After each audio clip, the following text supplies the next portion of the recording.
Hello and welcome to this instructional Anaplan video brought to you by BI. Today we're going to talk about time ranges in Anaplan.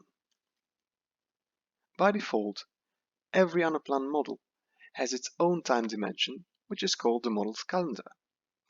If you'd like to create custom-made time dimensions, you can do so by applying time ranges. If you'd like to create a custom-made time dimension, you can do so by using the time ranges in Anaplan.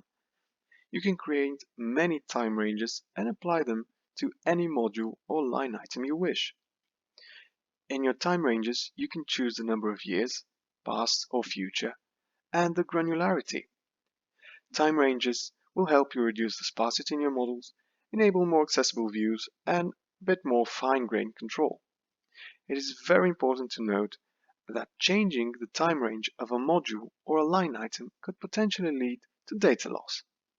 We're going to explain that a bit later in the video. Now let's switch to Anaplan and see how time ranges work.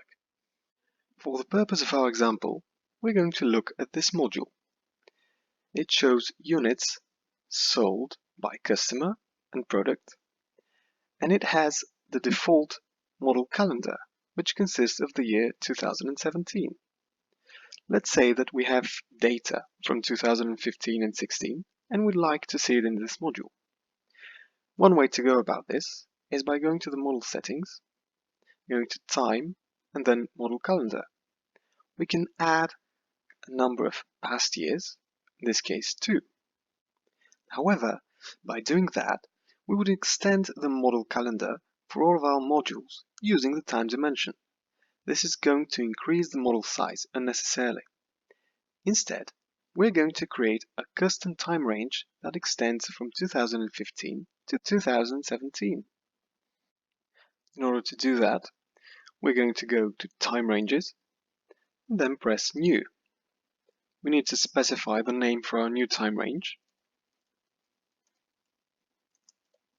and then we need to specify a start period, in this case 2015. We would like to have 3 periods, 2015, 16 and 17, and then we can choose from the available aggregations. I'm going to choose half a year and year to date for our example. We're going to press Save Time Range, and now our custom time range is ready to be used.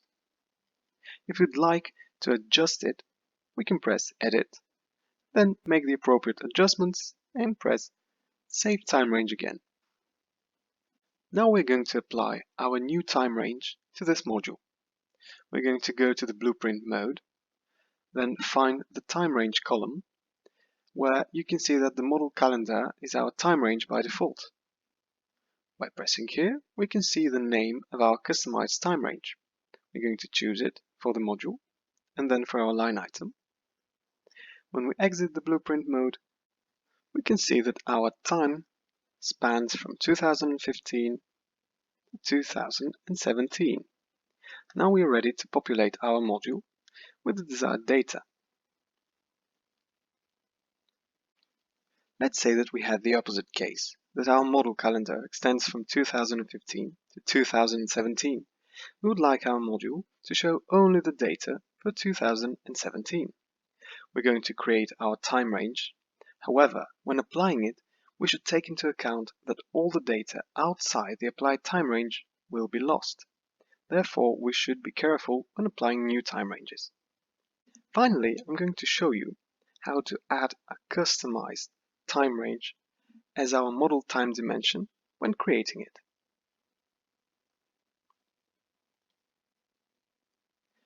When you're creating a new module, by default, our model calendar will be the time range. If we remove it and scroll down, we can see that we have our default model calendar, and here we can see our time range. We can just add it, and now all the new line items are going to be with this time range. In conclusion, using time ranges allows flexibility in your model, as well as reduced size of your modules. For more information on time ranges, you can visit Anaplan's Anapedia. Thank you very much for your attention, and have a great day. If you have enjoyed this video, don't forget to give thumbs up and subscribe to our channel.